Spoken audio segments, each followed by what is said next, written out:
ഞാൻ പറഞ്ഞില്ലേ നിന്റെ കൂടെ പഠിച്ച കുട്ടികളുടെ കൂടെ സ്കൂളില്. എന്താടാ ചിരിക്കണത്? ഇക്ക ഒരു കുട്ടിയോളം തന്നെയല്ലേ, ഞങ്ങൾ ഒരുമിച്ച് പഠിച്ചതല്ലേ. അണക്കല്ലേ ആന്റിമാര്. ആ എന്നാ ശരി, ഞങ്ങൾ ആന്റിമാരെല്ലാരും കൂടി സ്കൂളിൽ ഒന്ന് കൂടുകയാണ്. ഞാൻ എന്നോട് പറഞ്ഞിരുന്നു, നീ മറന്നതാവും. ഇന്ന് അച്ഛന് ബാങ്കിലത്തെ അയാളുടെ മോളുടെ കല്യാണം. അപ്പൊ അച്ഛൻ ഉണ്ടാവില്ല, പിന്നെ അണക്കിപ്പോ കളിക്കാൻ പോണ്ടേ. ആ ടീഷർട്ട് അവിടെ തിരിപ്പിച്ചിട്ടുണ്ട് കേട്ടോ. എങ്ങനെയുണ്ടോ സാരി? ഞാൻ വൈകിയില്ലല്ലോ. ഇല്ല, ഞാൻ ബസ്സിനാ വന്നത്. അവിടെ നിങ്ങോട്ട് കുറച്ച് നടക്കാനും ഉണ്ട്. അന്നത്തെ പോലെ ഇതിന്റെ ഉള്ളിൽ കൂടെ ഇങ്ങനെ വരാൻ പറ്റുന്നില്ല. ആ ക്ലാസ്സിക്ക് എല്ലാരും വന്നോ? എന്നാ പിന്നെ അങ്ങോട്ട് ഇരുന്നാലോ? വായോ, ഈന്റെ കത്തൊക്കെയായിരുന്നു. വാ. രാജന്റെ പ്രസംഗത്തിന് അന്നൊന്നും ഒരു മാറ്റം ഇല്ല അല്ലേ? നമ്മൾ അന്നേ പറഞ്ഞു രാഷ്ട്രീയക്കാരനാവുന്നു. ആ എനിക്ക് ബിജി നമ്പർ തന്നിട്ട് ഞാൻ വിളിച്ചിട്ടുണ്ടായിരുന്നില്ല. മൂപ്പര് വിളിച്ചിട്ട് കാർത്തിയുടെ അഡ്മിഷന്റെ സമയത്ത് എന്തൊക്കെയോ കുറെ ഹെൽപ്പ് ഒക്കെ ചെയ്തിട്ടുണ്ട് കേട്ടോ. ദേവേൽക്കുട്ടി സാറ്. സാറ് ഇപ്പോഴും അതേ ചിരിച്ച മുഖമല്ലേ? സാറിന്റെ പല്ലും ഷർട്ടും ഒരേ നിറ. നമ്മളിപ്പോഴും പറയാറില്ലേ.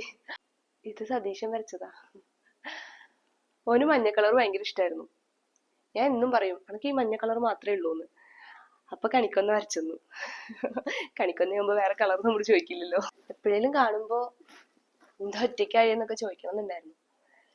ഓൻ കാത്തുന്നില്ല. വരച്ചത് ഞാൻ അറിഞ്ഞിരുന്നു.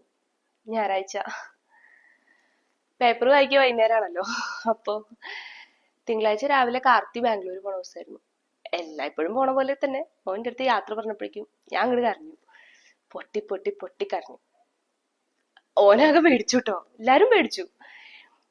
നമുക്കൊക്കെ കരയാനും ആരെങ്കിലും ബോധിപ്പിക്കാൻ പറ്റുന്ന ഒരു കാരണം വേണ്ടേ? എനിക്ക് അതായിരുന്നു കാരണം. ഓൻ പോണേനാണോ സതീശൻ പോയേനാണോ എനിക്കറിയില്ല. കരഞ്ഞ് കരഞ്ഞ് ഞാൻ ശരിയായി. ഇതാ വിളിക്കണു. അയ്യോ.